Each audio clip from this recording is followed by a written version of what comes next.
conference. So vice chair of Ogilvy, numerous TED Talks, and the author of the other Bible, which we keep talking about books, is Alchemy. In this room, it's much more than that, though, because as I described yesterday, our job is really challenging. Our job, as I described yesterday, is trying to monetize Father Christmas, giving away stuff's easy, but making money from it's hard. And as Charlie, who also works for WPP, said yesterday, in Europe, 60% of Europeans are members of loyalty programs, but only 29% said they're going to spend more because of it. So good luck with that business case. To pull off this miracle, we need some things. To pull off this miracle, we need to know that we need to remember that it's humans we're talking to and not machines. And to quote, we talked about music yesterday, to quote lyrics of a band that I knew when I was growing up, it's feelings, not reasons, that make us decide. And so in that, we need inspiration. We need the kind of inspiration I look for every year when I buy my wife a gift for a birthday in July that makes up for all the bad things that I do and all my bad habits by finding something with high perceived value and low or no cost. And so to do this, we need to combine both logic and psychology, or as Rory puts it,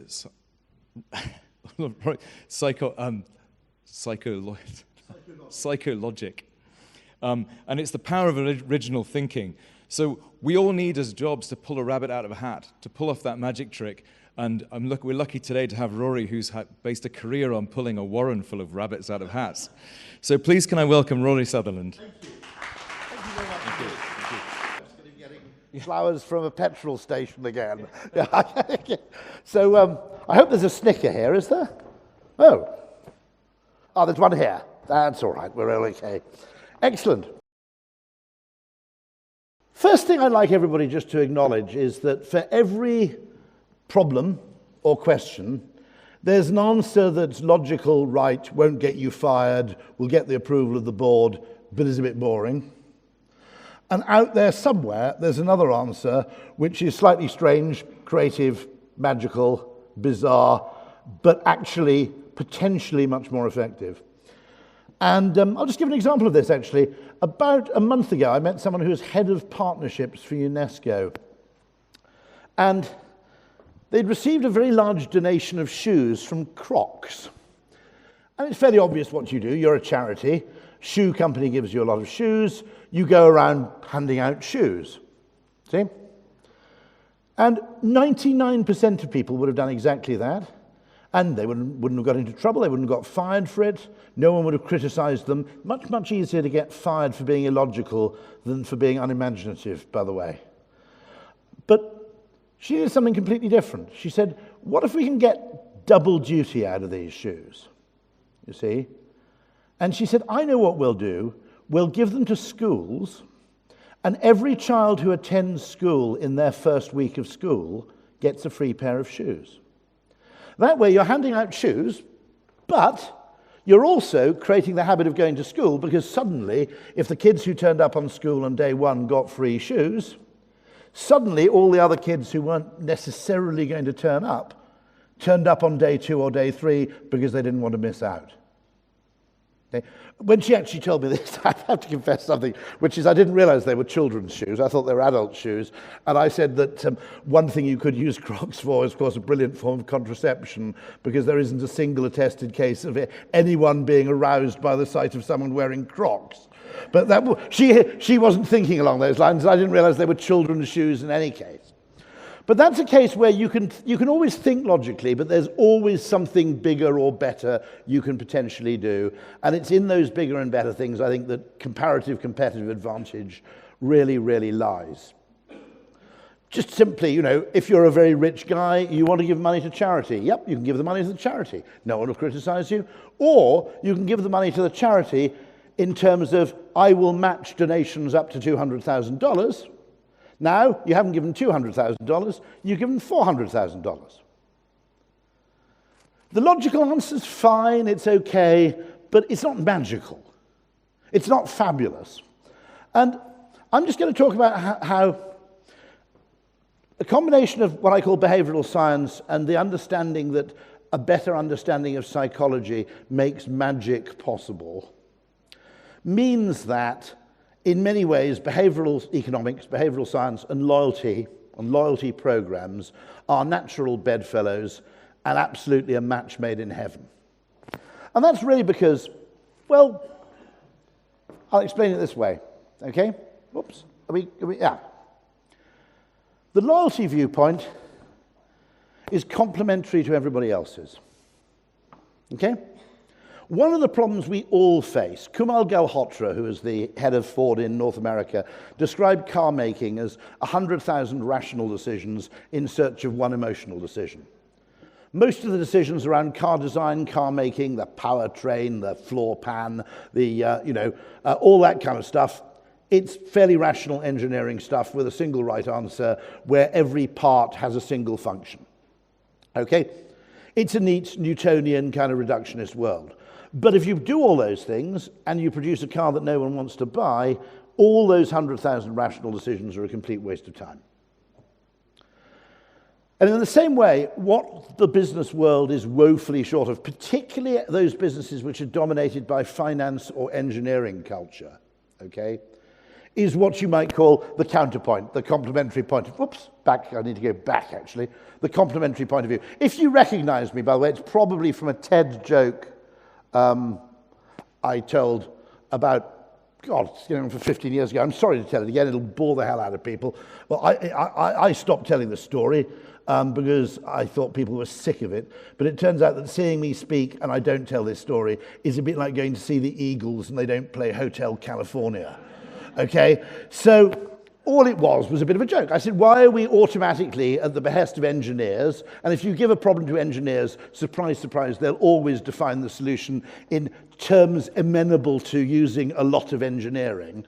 Why are we spending £6 billion making the train journey between Paris and London about 40 minutes faster at a cost of £6 billion when that isn't really the problem to be solved, is it?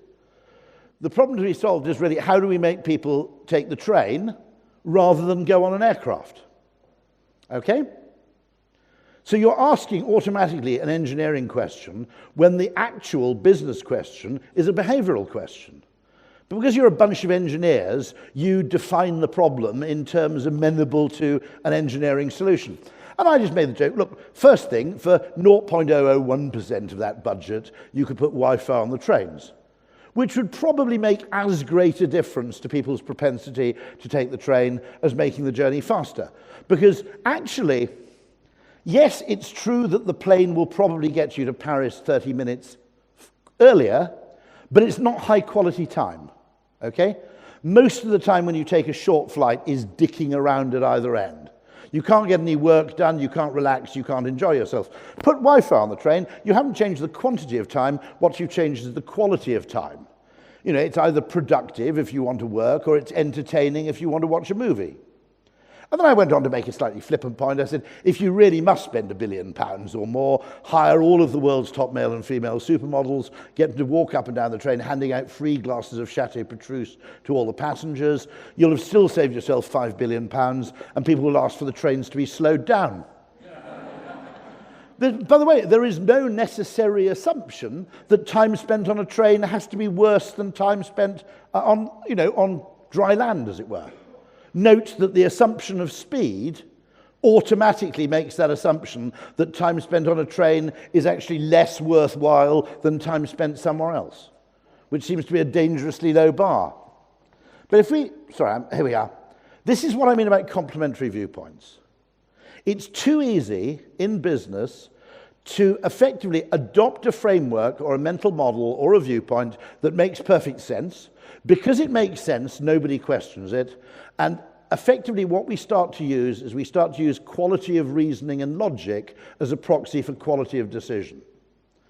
Now, I think there are fields like mathematics or maybe some engineering questions where quality of reasoning is a pretty good proxy for quality of outcome, quality of decision. I don't think that's true in anything involving human behavior. Absolutely nothing involving human behavior does the logical, well, this is what an economist says people would do, solution to a problem, actually make any sense. This is how I describe a loyalty program. It's corrective eye surgery for a business. Because most business data, okay, and people look at data as if it's like a fact. It's not a fact, actually. how you cut the data, how you treat the data, the kind of data you collect, has a massive biasing effect on what you infer from the data, okay? This idea that data is truth is absolute nonsense, okay? You can take exactly the same piece of data, and by tweaking it, cutting it, or presenting it in different ways, you can tell 17 different stories. What tends to happen in business is once someone's come up with a story that makes sense, everybody else stops looking. Okay? And that's because no one ever got fired for buying IBM, no one ever got fired for coming up with a logical solution. But it's fundamentally unambitious. Now, the point about corrective eye surgery is that, okay, if you've got a bit of behavioural science and you've got a loyalty program, what you can do is, as well as the what, you can actually explain the why. That's why you need behavioural science. Because data will only tell you what's happening, but if it doesn't tell you why it may be happening, you're actually no better off than you were before because you don't know what to do in response. As I said, loyalty programs will show you small stuff, not just the big stuff. Most data is collected for reporting upwards, right? Reporting upwards to shareholders or the many ranks of arse coverers who lie between you and the shareholders, okay? And therefore, it's designed for aggregation. It's a single snapshot of all transactions in a single moment of time, all added together. Because all the shareholders care about is how much money, okay? Now, as Mark Ritson brilliantly puts it, the average is the enemy of the marketer. The marketer does not want to add everything together and deal with an average customer, actually because in reality the average customer probably doesn't exist, or is an unbelievably unrepresentative example of the kind of variegated customers you have. Small and big, because in psychology, by the way, really small things have big effects, okay? Not true in physics, not true in rocketry. Well, actually, it is kind of true in rocketry, actually, but it's not true in simple systems. It is true in complex systems. Longitudinal data, okay, is actually much more revealing than snapshot data, okay? What happens to people over time and how they respond to events in a path-dependent way is much more revealing and much more useful to the marketer than knowing what your average customers in aggregate happen to be doing today. And as well as the averages, we actually don't want to know the averages. We want to know the exceptions, the anomalies, the paradoxes, the weird things. Because those are the bits of data which actually give you the scope for a real breakthrough insight or a really breakthrough idea. And so my contention is that a good loyalty program is like the Galapagos Islands for understanding human behavior. That if you bring the mind of a psychologist and the mind of a kind of data scientist to really good behavioral loyalty data, and you look at it over time, it's one of those cases where, it's just a perfect environment for spotting really significant things, or what I occasionally call the science of knowing what economists are wrong about. Okay? And one of them is dare to be trivial. In engineering world, if you want something big to happen, you need a big external force. In business world, the assumption is if you want something big to happen, you need a big expense. That is emphatically not true in psychology. Tiny, tiny changes to tone of voice, to context, can have absolutely monumental effects on human emotional state. And as you said, it's the emotion. What's the band, by the way? The lightning seeds, right. Okay, it's the emotion that determines how you behave, not anything else, not the thinking, not the rationale, okay? What is it? I think Pascal said something like that, didn't he? The heart has reasons of which reason ne connaît point, okay? Of which reason knows nothing. Dare to be trivial. That's the first bit of advice I'll give. Test really stupid, small things. Now, I'll give you one example of this. How many people have a call center under their purview? Nobody? A few people. Please try this, okay? We've actually had a few cases where tweaking the opening sentence of a call center script has made a business a few million quid a year, just by changing the tonality. One of the things I don't understand about customer service, which I'd love to know more about, is why is it that people are so happy with live chat as a form of customer interaction when looked at rationally, it's unbelievably and insanely slow? But for some weird reason, if you can actually have a 15-minute typed exchange with Vodafone, you're inordinately happier than if you had the same exchange over voice and it took 5 minutes. Don't know why. But if you do have a call center, try this one, okay? Do not make people wait more than 2 minutes. Instead, engineer the option for them to request a call back, okay? And then call them back in the next couple of hours. My contention is that cross-selling, upselling, just basic selling will be an order of magnitude easier if you've called them back than if you made them wait. Okay? Now, I haven't got any proof of this. I've been asking people to test this for ages. The reason is very simple. If you make people wait, they feel like a supplicant, right? If you call people back, they feel like a valued customer because they called me. Okay? We can talk about telemedicine, okay? Now, most people are very skeptical about telemedicine because it sounds like it's like the doctor won't see you now, but he might have a brief conversation with you on the phone. Actually, my father, who's 93 and the son of a doctor, was called by his medical surgery about 3 months ago. He said it was the most impressive thing I've experienced in 40 years because someone from the NHS contacted me. Every other case has basically involved me trying to bully the hell out of somebody else to do something. Fundamentally, a tiny change like that, whether it's to the wording or to the context of the call, can have a huge effect on emotional state and consequently a huge effect on behavior and therefore, if you want, a huge effect on profits. Now, when I say dare to be trivial, one of the fascinating things is to look at loyalty programs, and we go back to the history here. And this is a great guy, by the way, Chip Heath, who's also the author of Made to Stick with his brother Dan, back in 2002, writing about one of the old loyalty programs, Friends and Family. Does anybody remember this? It was introduced by MCI, invented by a very weird guy called Ed Carter, who some of you may remember if you're based in the UK. And actually, when you think about it objectively, it was shit, okay? But to the consumer, it was absolutely brilliant. What it meant was that you listed 10 or 15 other people to whom you made most calls, and if they themselves were MCI customers, you got about 20% off calls to those 15 people. Okay? That was it. Now, think about this in a different way, okay? You can also look at this, the Boots Advantage card, which gives you basically 3p back, what used to be 4p, 3p back on every purchase, okay? Now, what I want you to think is, think of the degree of engagement and involvement. There were comedians talking about friends and family and joking about it. People would go around the pub and talk about who their friends and family circle was. Okay? It was like 15 to 20% off maybe 50% of your calls. Okay? Now, all I'm saying is, that went on exciting people for about 8 years. Imagine if MCI had just dropped their prices by 10%. People would have forgotten about it in about 3 months, right?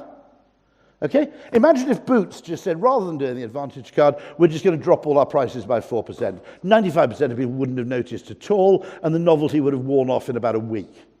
Okay? And yet you build this into a gamified program, and the very same level of inverted commas discounting, which is nugatory in economic terms, suddenly becomes insanely exciting. Now, based on this, I've been saying this to governments for about 5 years. You are effing nuts reducing tax rates. Keep tax rates the same and pay a rebate at the end of the year. Okay? Because if you drop the tax rate from 25% to 22%, you get a brief kind of fillip of gratitude, okay? After which, 8 months later, everybody's forgotten all about it. If you actually got a check every sodding year, right? People will be talking about it down the pub and what they are planning to do with their tax rebate for about 4 months. Okay? In economic terms, they're exactly the same. Okay? In emotional, conversational, human terms, they're totally, totally different. And I've written about this, I've told government about this. The tax cut is the stupidest way you can possibly give people money. Okay? Similarly, the stupidest way you can actually give people money, literally as a business, is cutting your prices, okay? It may be necessary, but it's the last thing you should do, because it suggests you've got so little imagination that you're reduced to basically bribing people to buy your product. Think of every possible alternative before you do that, because it's the most expensive thing you can possibly do. By the way, fascinating little fact, if you're selling, let's say, shampoo, the consumer values 50% extra free much more than 33% off the price. Okay? Don't know why, they just do. Big bottle of shampoo, 50% extra free, that has a much higher perceived value than dropping the price of the same size bottle by 33%.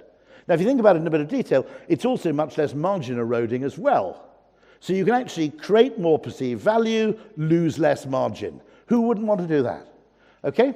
Now, what I'm saying here is that what we can learn in the Galapagos Islands of loyalty programs might actually be tiny little foibles about human behavior, which might have a bearing in much bigger intellectual and psychological questions. That's why I call it the Galapagos Islands. Had you been in the mid-19th century, or I guess the 1840s, had you been in the Galapagos Islands, you would have seen a Victorian naturalist wandering around measuring the beaks of finches, okay?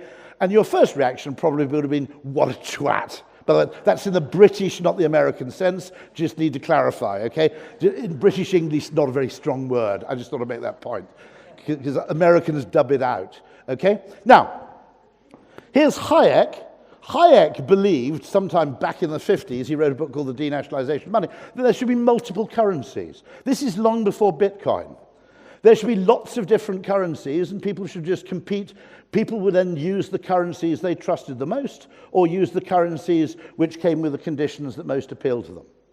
Now, you were doing this before there was Bitcoin, creating parallel currencies. It's an extraordinarily interesting experiment in human behavior.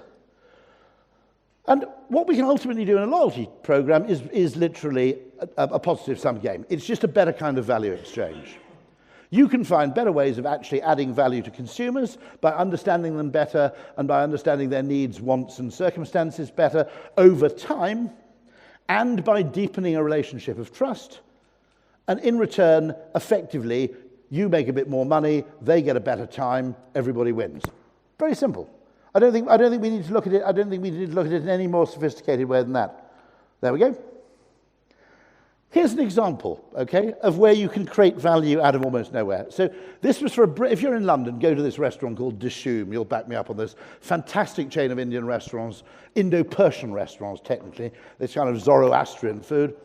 And we did a loyalty program for them. They didn't really need much of a loyalty program because the place is massively oversubscribed, but they have a bit of a sort of slack spot Monday to Thursday, roughly speaking, between about 3 p.m. and 6 p.m.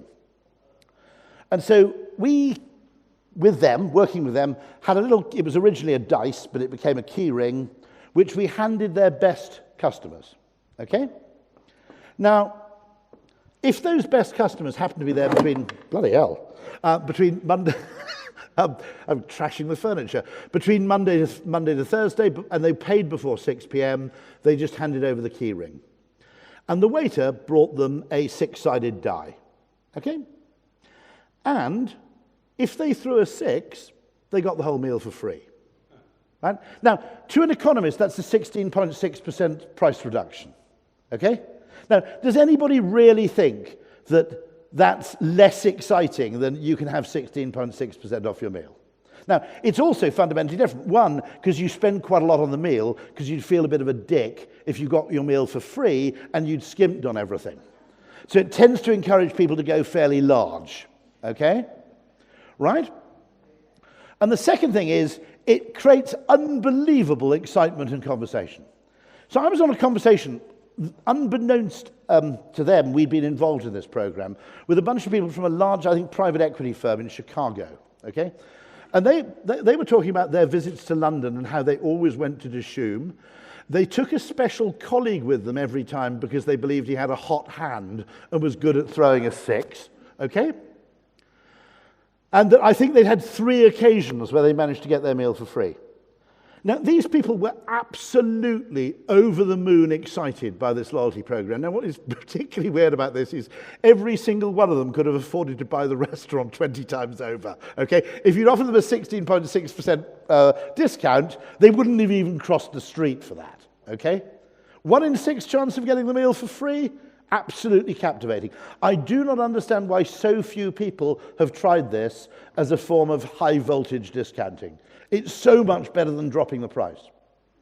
As I said, dropping the price is the worst thing you should do. Try value on, try points plus money, try everything before you drop the price. Because dropping the price is a double loser. It sets a low bar of expectation for the future, and it also basically contains the whiff of desperation. Okay? Now, this is why it matters, okay? Because all of you are marketers, and you're loyalty marketers, and you're surrounded by a business world of people who want to be engineers, okay?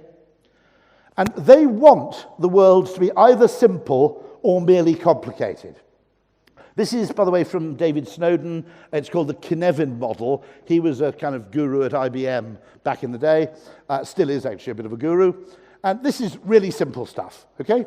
We know what we need to do, we categorize, we do it. Then you get complicated, sense, analyze, respond. Basically, it's, there's a degree of predictability there.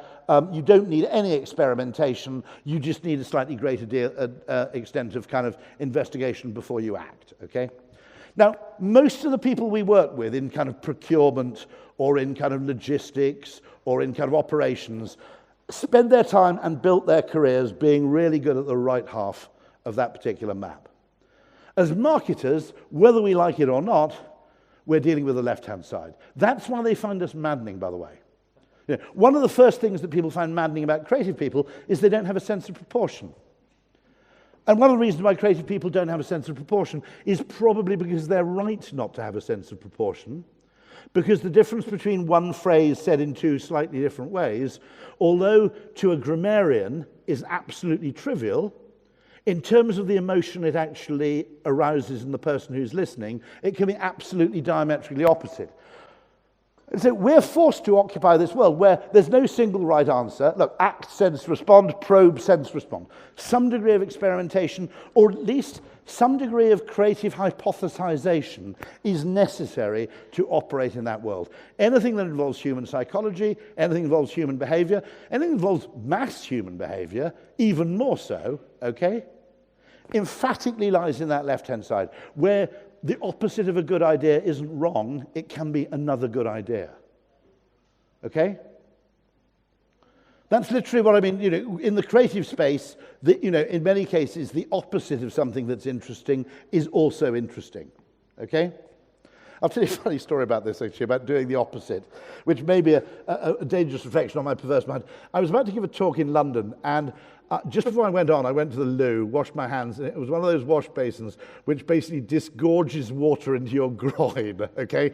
Because it has a kind of ski ramp shape of the wash basin, okay? And so suddenly I'm there with my front of my trousers soaked, and I can't really go on a stage like this because, I'm getting on a bit, and people are going to assume the worst, okay? So what the hell do I do? So I go and stand for a minute or two next to the hairdryer, absolutely no effect. I'm at the point of just running away and getting a taxi. When I go outside the washroom, I discover that outside it started pissing down with rain. So I walked outside, stood in the rain for 5 minutes. I was entirely soaked over my entire body. Now, admittedly, when I stood on stage, people thought, why has that chap just climbed out of a swimming pool? Okay, but that was less embarrassing than the alternative inference, if you see what I mean. That's what I mean about in creative world, sometimes what you've got to do is the opposite, okay? There's the logical solution, get the hairdryer out. Then there's the other solution, which is really interesting. This is how things are different, okay? I've talked about averages, simple or complicated systems, homogeneous, linear, deterministic, static, independent, no feedback. There's no internal feedback loops, okay? Complex systems, heterogeneous, non-linear, stochastic. There's an element of randomness and uncertainty always involved. Dynamic, changes over time. The past carries on to the future. Interdependent, subsystems, and there's feedback.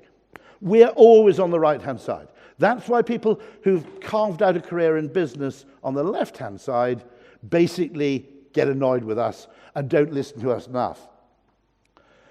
There's also this question of ergodicity, okay? Which is, I won't get into it, but I'll explain it very easily. In maths, 1 times 3 equals 3 times 1. In psychology, it doesn't.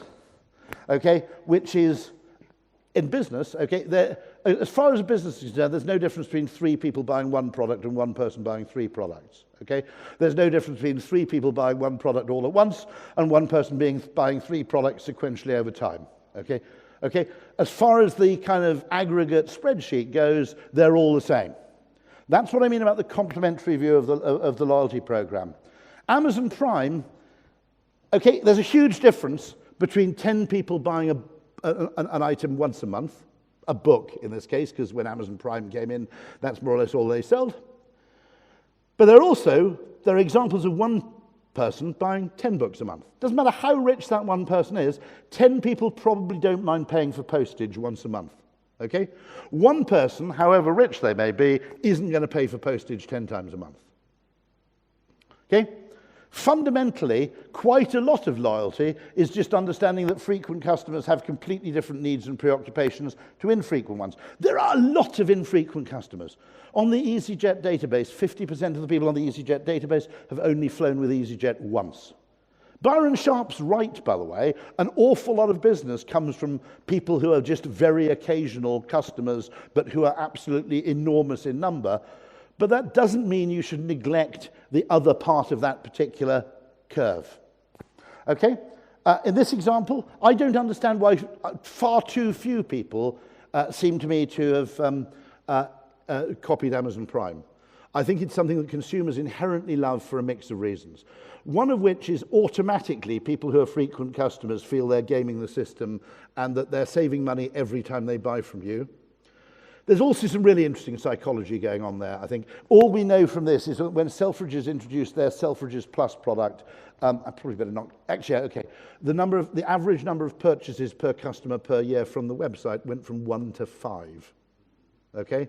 It's a total game changer if you want frequency. Other fascinating things in terms of the psychology, the behavioral science you learn from loyalty programs, the Starbucks stored value card, okay, on which, by the way, worldwide, there's about $1 billion sitting at any one time.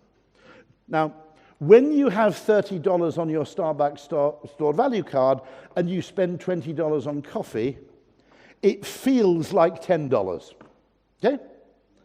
Cost is a feeling, it's not a number.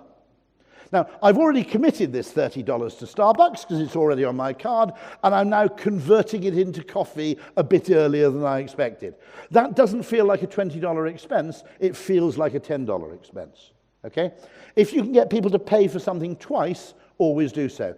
Airlines are weird and hotels are weird in that too few of them, if you've paid for the main bulk of the room 3 months earlier, go and sell the person an upgrade. They've mentally written off the original cost. All they're looking at is the upgrade price. So there's so much you can learn from behavioral science and from loyalty programs if you put them together. This is why the why and the what's so important, okay? Just knowing the what, you can be really, really wrong. I'm sure if you look at all coffee shop data, okay, what you see in Britain, I've never really understood this, coffee shops and tea shops tend to close at 4 o'clock. Which has always struck me as stupidly early, okay? But I bet if you look at their data, you'll see that sales drop off between 3:30 and 4. Now, 95% of people looking at that data will go, well, the falling off of sales after 3:30 is highly indicative that there isn't going to be much demand for coffee at 5 o'clock, okay? I beg to differ. Because if you look at it behaviourally, there's a different explanation, which is that people hate drinking in coffee shops in the half hour before they close. Or you can be more cynical still and say the people who work in coffee shops want their customers to piss off so they can clean the place up, wipe the crud off the nozzle on the espresso machine, and piss off home early. And if you talk to people who work in coffee shops, they do exactly that. Half an hour before the due closing time, it's called getting the mop out, okay? Once you get a mop out and a bucket, no new customers will come in, and the existing people sitting in the coffee shop are very unlikely to order any more coffee. If you really want to make sure of that, you just take one chair and put it upside down on top of a table. No one will come in, okay? I mean, you can actually have a sign going F off, and it would be less effective. Some curious people might actually still come in. Right by the window. Right by the window, you have a chair upside down. That way, nobody comes in. The whole place is sparkling clean by 4 o'clock when you close, and you can knock off early and go home and watch Countdown. Okay? Right? Now, what I'm saying is that it's very easy to look at the what and get completely the wrong why, completely the wrong inference. I talked about frequency. The original loyalty program, really, which is Bob Crandall's A Advantage for American Airlines. One of the things is that, you know, when you think about it, there are certain things like a lounge which would be absolutely worthless if you offer them to everybody. Early boarding. Never really sure why early boarding is a privilege. It's just because it's marketed as such.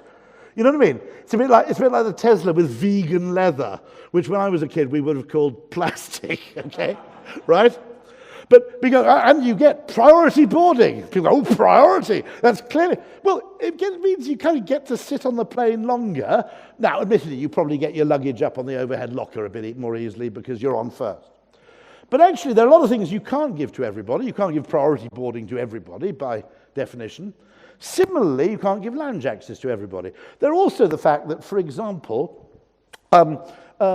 if you fly once a year, okay, you're not that bothered about queuing to check in your luggage for 25 minutes, okay? If you fly once a week, it drives you practically insane. When I think it was Starwood introduced this thing where your phone, you don't bother to check in at the hotel, you just go straight to your room, unlock the door with your phone, and then go and settle down and start watching TV without having to deal with anything at the front desk. Nobody was interested except their platinum and kind of top-tier members, all of whom signed up.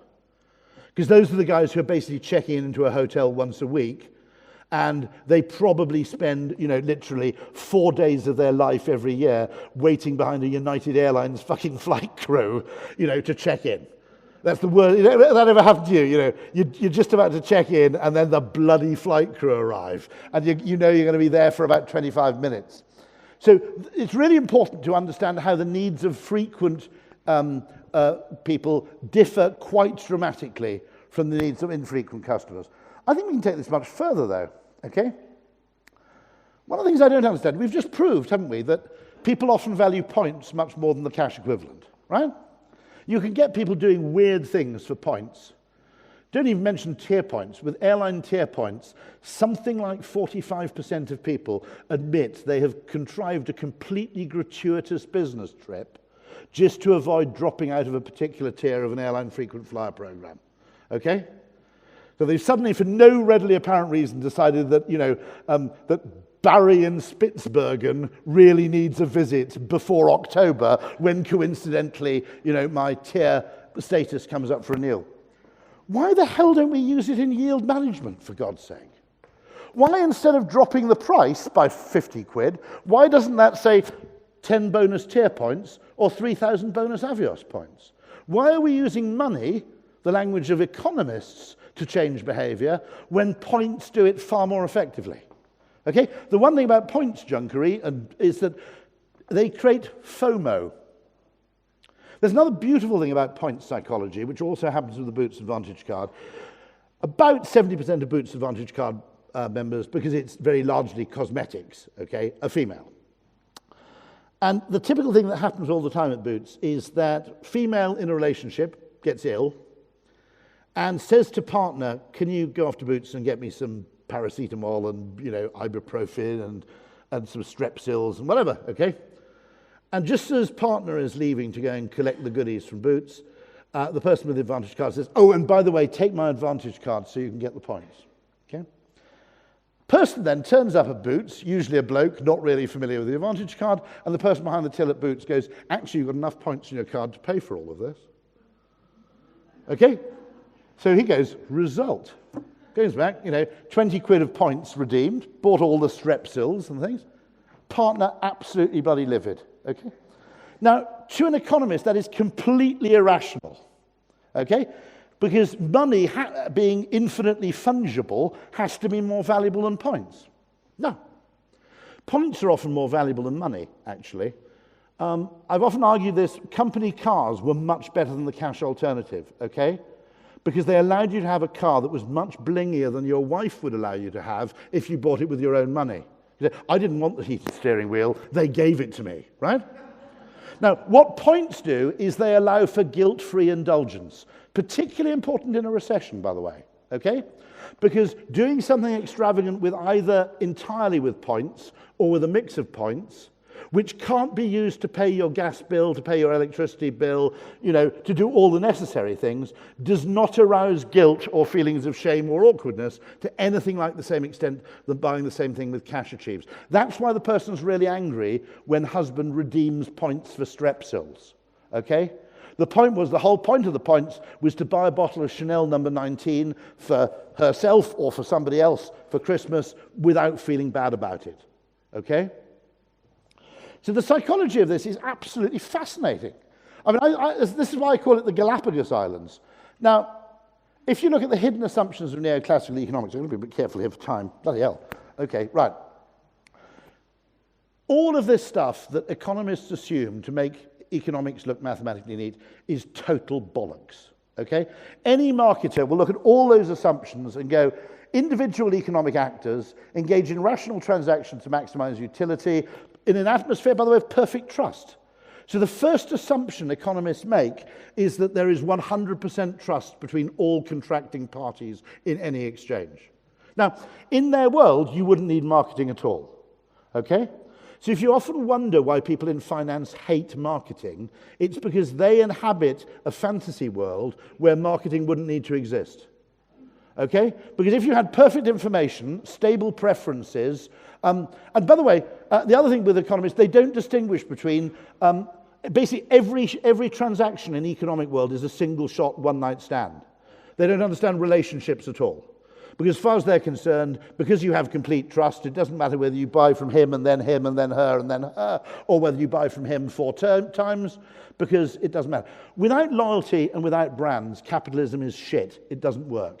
Brands are necessary to capitalism because they're the units of selection by dint of which the end consumer either rewards the brand owner with repeat purchase when they deliver on their promises or punishes them with defection.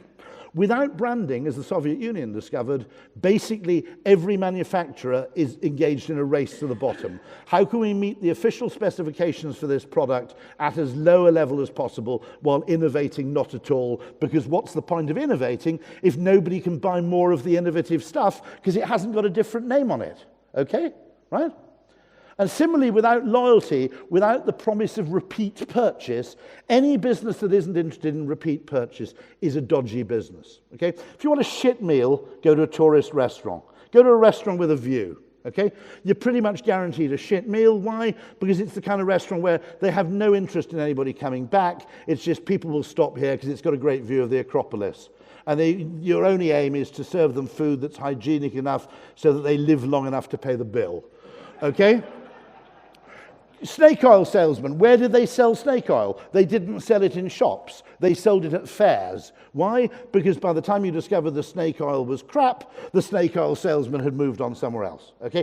Without repeat purchase, without the promise of repeat business, and without brands to facilitate what you might call the positive feedback loop for a satisfactory experience and the boycotting loop for a negative experience, capitalism just doesn't work.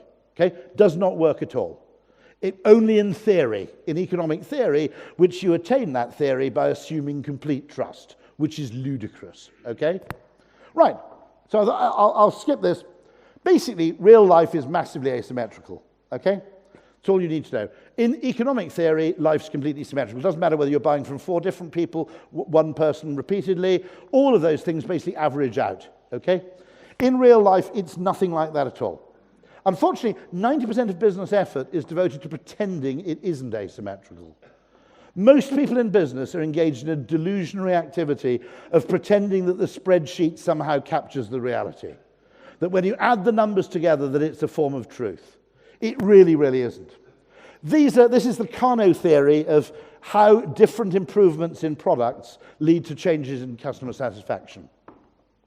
And there are completely different relationships. There are some things where the more effort you put in or the more expense you put in, people are less happy.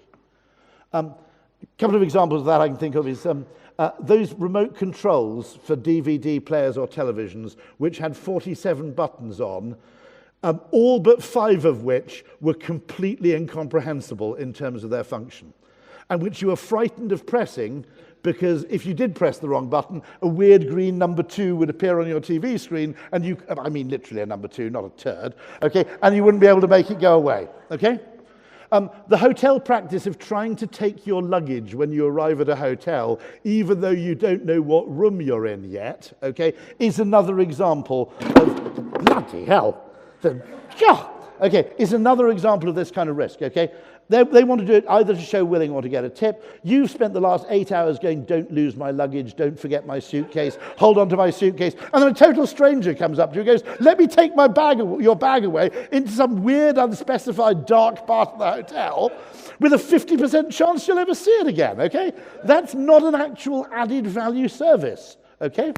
But equally, there are other things where tiny and totally tangential improvements or benefits have a disproportionately high effect on how much people love a product. To those of you who are my age, they will remember with the cassette deck of the 1980s, that was the eject mechanism. Do you remember that? Okay. Now, the eject mechanism was remarkably irrelevant to the quality of a cassette deck to any rational person. You should be concerned about build quality, sound reproduction quality. But no, you judge your cassette deck by whether when you pressed eject, it went in a kind of counterbalanced hydraulic action, okay? And that was beautiful and wonderful. If you pressed eject and it just went clack, that was obviously a piece of crap and you weren't going to give it house run. Don't know why, okay? But the simple fact is that where effort does not translate into human satisfaction in anything like a linear way, and of course the best return is actually to find those attractive things, what I call the cookie you get at the Doubletree Hotel, which is kind of magical because it's pointless. Someone told me the finance director of the Doubletree has been trying to kill off the welcome cookie for years, and the marketing director, to piss him off, made them twice as big, which I think is rather good. The point is, yes, you don't expect a cookie when you check into a hotel. So to finance mindset, that means you don't have to provide one. Why is it in our service level agreement? The very fact that you're not expecting it is what makes it special, okay? Most politeness involves gratuitous generosity or effort on the part of somebody else, okay? The very fact that it's gratuitous is actually what makes it meaningful, okay? Right? It's not polite to hold a door open when you've just gone through it yourself. If you walk from 5 feet away to open the door for someone else, that's really, really polite. Okay? The level of discretionary effort that's involved basically delivers the meaning in the action. So anyway, I'll be very quick here. These are just 2 examples. Whoa, bloody hell. It's a weird one. Here we go. I'll go back. Okay, right. This is an example of how tiny changes in phraseology can transform everything. You're a Michelin-starred French restaurant somewhere near Saint-Emilion, right? You don't want your customers to use mobile phones in the restaurant. 99 out of 100 people would put up some sign or a notice on the menu saying mobile phones not allowed, or we request our patrons to turn off their mobile phones. Now that's kind of bossing your customers, right? It's all right. Most people will go along with it, but you don't go and spend 100 quid to be kind of bossed around by the restaurant. Okay? It's all right. I mean, no one's getting fired for this, but it's not the best. Here's what the restaurant did in reality, which is pure and unbelievable, unalloyed genius, okay? Which is, at the entrance to the restaurant, visible to everybody coming into the restaurant, but ostensibly targeted at people walking out, said that. Please remember to turn your cell phone back on when you leave. Now, the point about that is it's actually an implicit social norm. It achieves the behavior we want by suggesting, well, naturally, our customers are the kind of refined individuals who would not dream of making calls during the soup course, okay? And therefore, you would be making a bit of a social gaffe if you were to do so, but it's not a bossy message, it's a helpful one. That's an example of total genius in terms of communication. And I'll skip this, actually, for reasons of speed, because I'm running out of time already, aren't I? Pretty much?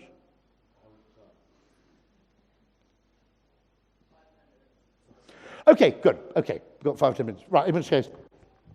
Second thing is, when you try something in a loyalty program, the joy of a loyalty program, when I say it's like the Galapagos Islands, the real value of it isn't actually that you can make money, although it's very valuable and you can make a lot of money.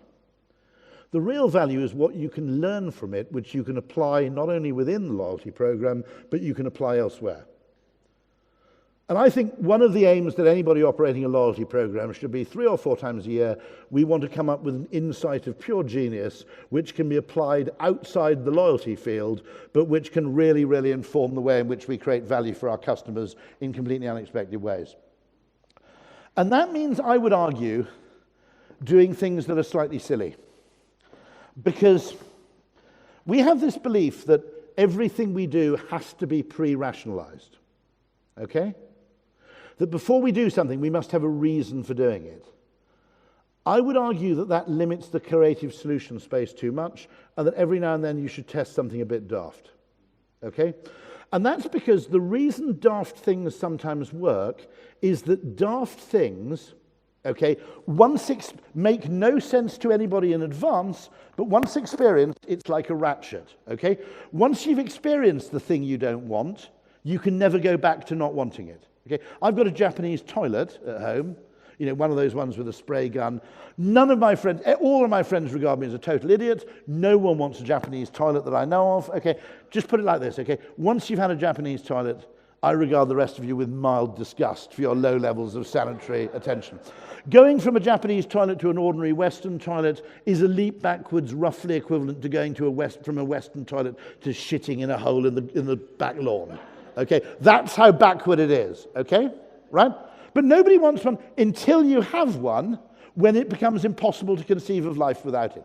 And that's because the really magical products or ideas or creative approaches sometimes have this ratchet element where they change you so much on exposure that even though you didn't want it beforehand, once experienced, your whole utility function, your whole preference set is completely reset. Now, by the way, mobile phones were like this. You're mostly too young to realize this, but for about 10 years in the 80s and 90s, there were loads of people in their 30s, 40s, and 50s going around going, why would I want to make phone calls on the street? Okay? Multi-channel TV in the UK, nobody wanted it. Okay? 4 channels is absolutely fine. I don't understand what the point is. Okay? There are loads and loads of things that make no sense in advance. They only make sense in retrospect. That's what happens within a complex system, and that's what happens within a chaotic system. So that's Diderot. This is sometimes called a kind of Diderot effect. Let me just give a few examples, okay? Before Nespresso existed, there was absolutely no evidence that anybody would pay 70 pence for a cup of coffee they made themselves at home. It's about 80 cents, okay?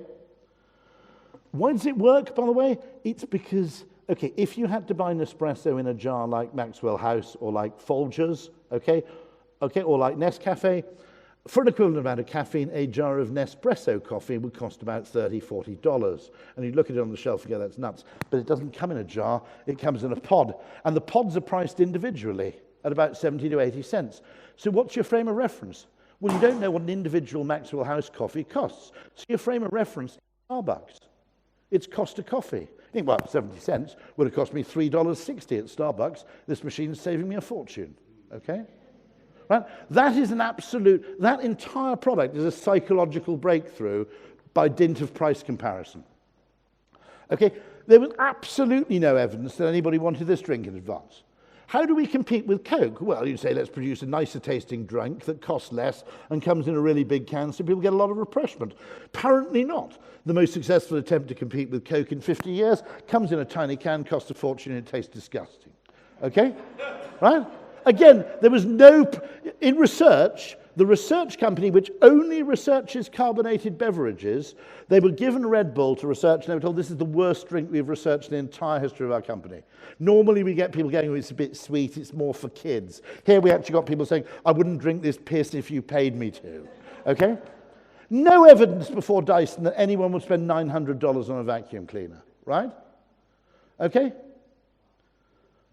If you think about it, you say, look, let's look at the market. We've got Miele at the top end. We've got so-and-so left-hand side. The sweet spot's around the $220 mark. Okay, anybody who can afford a $900 vacuum cleaner, well, they probably don't even vacuum their own home, right? They've got a cleaner. So what the hell are they going to buy one of these for? I don't know, but he's a billionaire and I'm not, okay? And I forgot to tell you about his $400 hairdryer, right? Zero advance evidence. So one of the things I really recommend, and we've done this, here's another example, right? Okay, here's the dumbest thing you can ever do when you think about it, is have kids.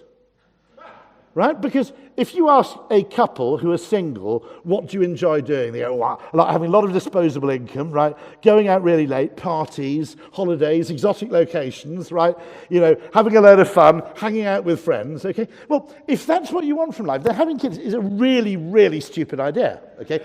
And it kind of is a stupid idea, except that once you have kids, weirdly, all your interests and preferences completely change, so that picking the little buggers up from school is actually more rewarding than an evening in Studio 54, okay? I don't know why, but the point is that many, many things we do, we're not the same person after we've done them. So asking people, would you, as you are now, want to do this thing, okay, and making that a prerequisite for the kind of things we try, is dangerously narrowing of the basic solution set. It's massively reducing our surface area exposure to possible upside discovery. And to make those interesting discoveries, some of our budget has to be allocated for doing things that genuinely don't make much sense to begin with. Electric cars, by the way, one of the interesting things is I think they're a kind of ratchet product. So we're all talking about legislation, you know, the need for incentives, blah, blah, blah, blah. Anybody here how many people here have an electric car, just for interest? Are any of you thinking of going back to gasoline or diesel for your next car? One. That's interesting, yeah. Because that's about the ratio I would have expected. What's interesting about the electric car isn't necessarily the pace at which people are buying them. And this is where loyalty data is so important, okay? The question to ask isn't not how many electric cars are being sold, it's actually how many people who buy an electric car contemplate going back to a non-electric car. Because you know, there are all sorts of factors which control the speed of adoption, but the fundamental question is the stickiness of conversion. And I always remember, this is my basic summary here. In complex settings, there's far more good ideas that we can post-rationalize than there are good ideas we can pre-rationalize. Therefore, don't always demand the things you test make sense in advance. There's actually a finding from a company that does research in kind of performance marketing that the more things they test, the more successful they are. But it's disproportionate. And they came to the conclusion that when they were testing more things, they were more likely to test things that were slightly silly, and it was those things that weirdly tended to make the difference. So I think this is a really important point, which is you have in your disposal in a loyalty program, if you have the right permissions, a spectacular, manageable test bed for ideas, some of which will fail, but some of which I think will be spectacularly valuable. And that's I think, the most important slide. Test stupid things. Not all the time, okay? Don't make everything stupid. Leave room to test some things which instinctively interest you, even if you can't actually defend them. Okay? You know, win 1 in 6 meals free rather than 16.6% off. That kind of slightly Python-esque thing. Finally, keep data human. This is a really important problem which we must never forget, okay? It's called the alignment problem. Sorry, but there we are. This is what data tends to capture. It's either money or numbers or SI-derived units, time, speed, weight, whatever, okay? Volume. This is what humans care about, okay? This is David Rock's SCARF model, status, certainty, autonomy, relatedness, fairness. You can see that kind of thing. Those are instinctive human things that humans really, really care about, but which economics doesn't understand. That's fact number 1. And 2, which people very rarely talk about in market research. Okay? People don't feel comfortable talking about their own status because it makes you sound like a bit of a dick. People don't realize the extent to which certainty determines their happiness. One of the most important bits of advice I gave in my entire working life, I said to British Airways, look, if you put up British Airways flight 249 delayed 47 minutes, nobody actually cares that much at all. If you just put delayed, people go nuts, okay? This is one of the most ingenious psychological ideas, I think, in the last 30 years, the Uber map. Doesn't reduce the duration, the quantity of time you spend waiting for a taxi. It fundamentally transforms the quality of the time you spend waiting, okay? Because previously you're going, oh, is he here? Maybe he's already gone. I bet they were lying. Maybe they haven't sent a cab at all. Where is he? What if he's parked around the corner? What if he can't find the house? Okay? The time you spent between ordering the taxi and boarding the taxi was shit time. Okay? Now you look at the map and go, oh, look, he's stuck at those traffic lights. I'll have another pint. Okay?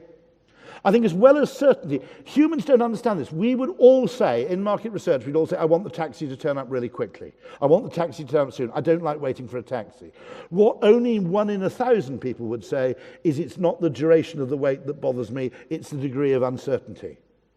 I also suspect, to a small degree also, that with Uber there's a small status component to that as well. Does anybody else do this? Where you time your arrival on the sidewalk to coincide exactly with the car drawing up, because it makes you feel like Kaiser Soze at the end of The Usual Suspects, right? Okay, the feeling of walking out of a building and a car draws up, that's kind of a Snoop Dogg feeling, isn't it, right? Whereas you don't get Snoop sort of standing on the corner going, I wonder if that's my car over there, okay? You know what I mean?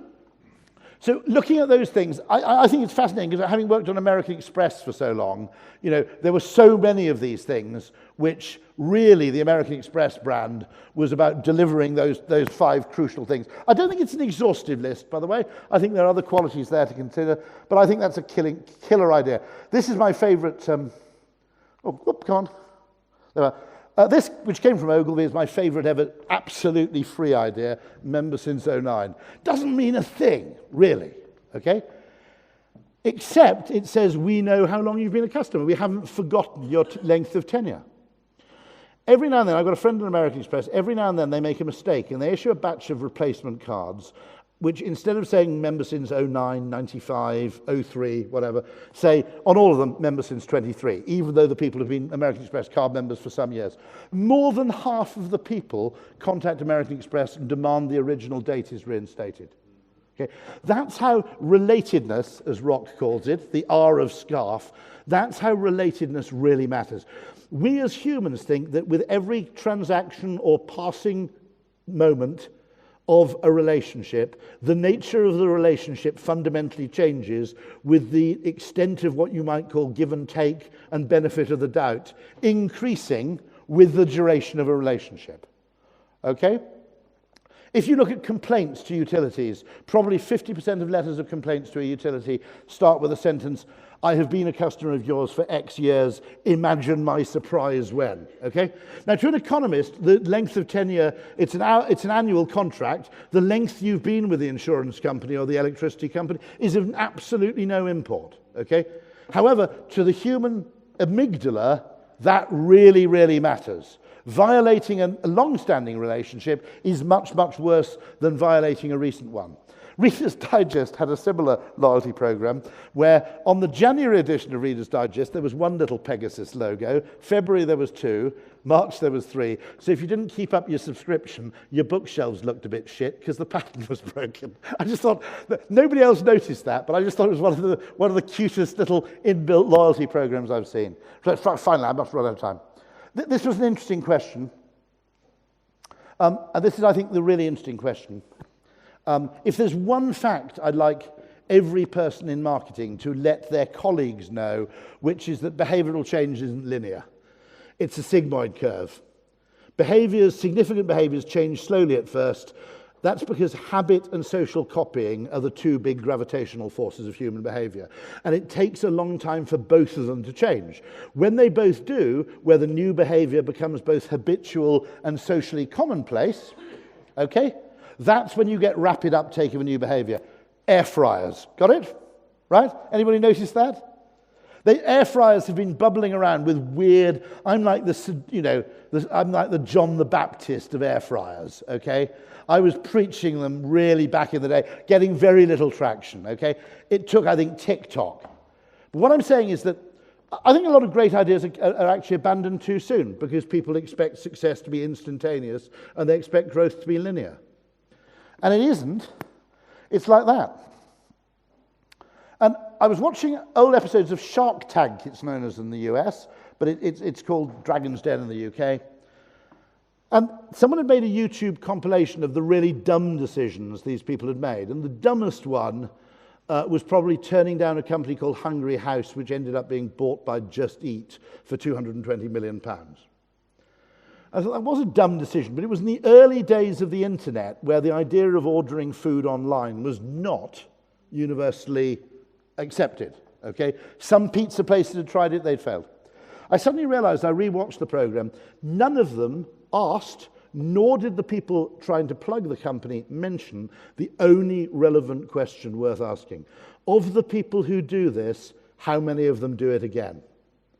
When you think about a behavior, that's the only really relevant behavioral question to ask. If people, once they've done it 2 or 3 times, continue to do it, you've got a totally different product to a product where basically lots of people will try it once but never go back. And that fundamental difference, it's what Mark Ritson calls the 90-degree marketing flip, where marketers look at the market and look at data at a 90-degree complementary angle to almost everybody else. So I must come to the end now. I'll skip that one for save time. I'll end with one really important point. Okay? At the moment, because we demand short-term payback for everything, with the shareholder value movement, quarterly reporting, blah-de-blah-de-blah, okay?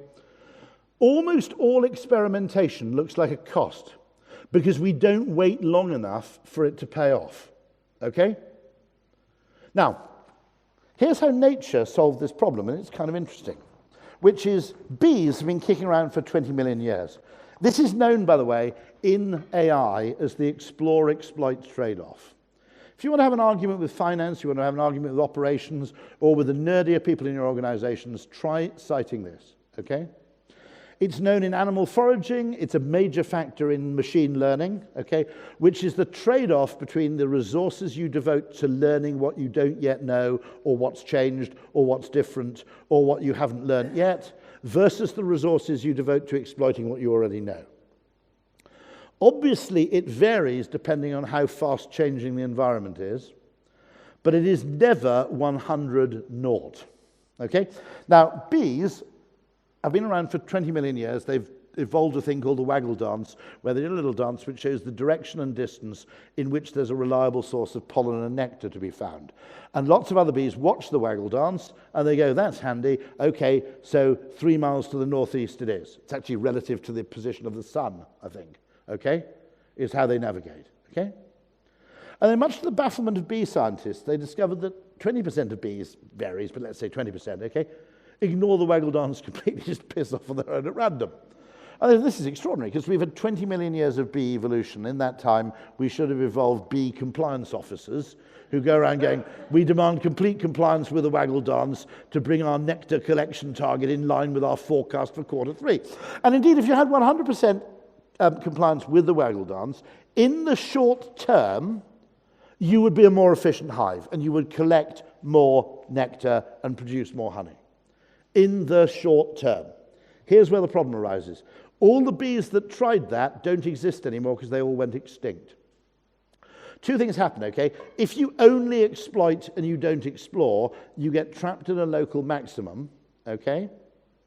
And what happens is the hive becomes over-dependent on a single 2 or 3 facts it knows. What then happens is some cows break into the favorite field, they eat all the flowers, the bees don't know where else to go, the hive starves to death. Second thing that happens if you don't explore is you can't grow. You can only just engage in incremental efficiency improvements, which I think is what a lot of businesses are doing now, to be absolutely honest. It's just a stupid kind of game of endlessly kind of trying to carve out another 2% of incremental efficiency gain, okay? But 2 things happen. You can't grow, and you never get lucky, okay?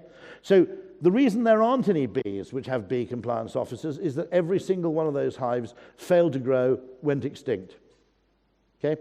What you need is a certain amount of resource devoted to the efficient processing of what you already know and exploiting that, and a certain amount devoted to exploring what you don't yet know, or what is true but used not to be true, or in the case of business, what used not to be possible but which technology has made possible. Okay? But there's always a trade-off. Now, the problem is, okay, is the payback for the random bees is different to the payback for the obedient bees. The obedient bees is energy expenditure in travel must be less than energy collected in the shape of nectar and pollen, okay? Very simple formula. You can measure the efficiency of each journey on a spreadsheet, okay? The random bees, bluntly speaking, and it only works if the random bees share their discovery with the rest of the hive, okay? And it only works if the rest of the hive listen. The way the random bees work is that 99 journeys out of 100 might be a complete waste of time, but on the 100th journey, you hit mega pay dirt. Okay? You stumble on a completely new field that's just come into flower, for example. Or you discover that that wood over there that didn't look very promising is now full of bluebells, or whatever it may be. Okay?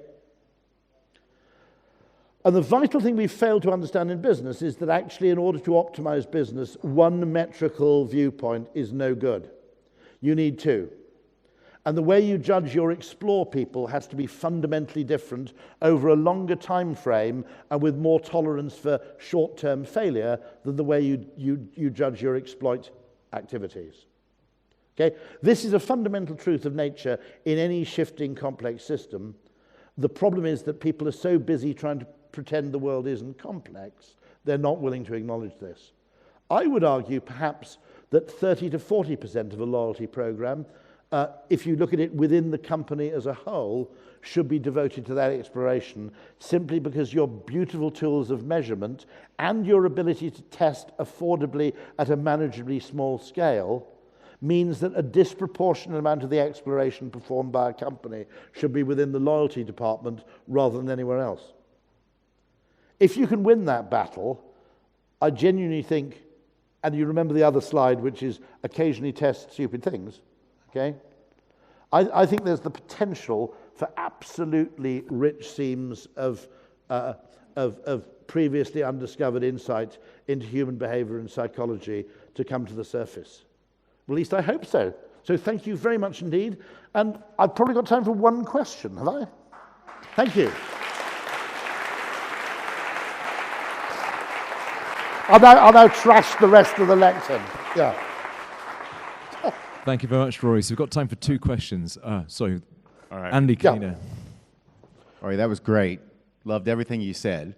But do you remember, and going back to the inland revenue example, right, giving the rebate versus the discount, do you remember Morrison's, in about 2015, it was called Match and More. It lasted about a minute. It was a very failed loyalty program where instead of giving the points together, what they did was they collected the data from Lidl and Aldi in their early stages, Tesco, Sainsbury's, Morrison's, and they looked at your actual shopping, and they sent you an email and said, actually, if you would have shopped at this store, you would have saved £5, so here's some points. And then what you did was once you got enough of those points, £15, then you got a £5 voucher. But people eventually looked at it, well, I'm just going to shop at Lidl. So that didn't work. So there's a little bit of a. And part of the fact is it's depressing to be told you've made a mistake, I guess. I mean, there are really. I mean, one of the, if anybody here is from a bank or financial institution, one of the most banal bits of advice I give is when you have a banking app, don't display people's balance on screen as soon as they log in, because most people don't want to know. Okay, right. So there may be an element of just prefer not to know. So who backed? I dimly remember it. Who backed it? It was Morrison's supermarket. That's right. Yeah. Yeah, and it backfired on them because it was telling them it was cheaper to shop weekly at another store, so people just shopped at another store. Got it. No, I mean, what is so interesting though is the extent to which a large number of people will actually bother to collect points at fairly trivial levels up to some aggregate. Yeah.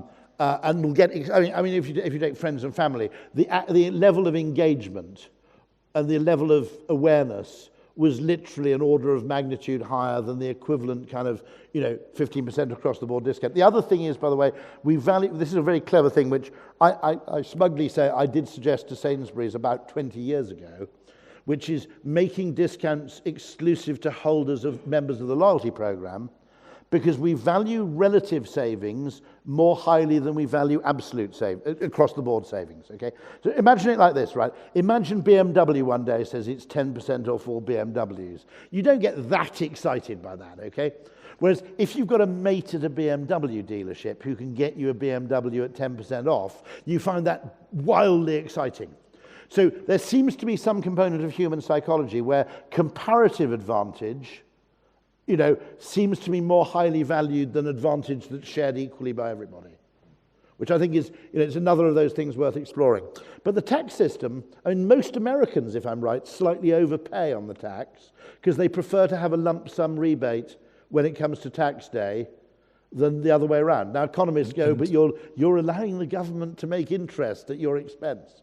But I would argue there are lots of reasons why that would mean that a tax cut would be noticed and talked about and appreciated. It would also, by the way, in exceptional circumstances, make it easier for you to just withhold the rebate in a really bad, the year of the financial crisis, you could just say, there's not going to be a rebate this year. Okay? And people go, yeah, fair enough. Whereas if you put up taxes, people tend to see that as an inevitable ratchet. And it's all to do with where people set the kind of reference point, I guess. Yeah. In my time with Nectar, we had exactly that example where we often tested do this, get that offers against thank yous. Yes. And thank yous always beat do this, get that by twice as much. Have we all seen that? Do this, get that. Jeremy Bullmore, the late Jeremy Bullmore, made a wonderful point, which is that in economics, there's no difference between a bribe and a bonus, but in the human brain, there is. Yeah. I'll be around the back. Yeah, no problem at all. Thank you very much.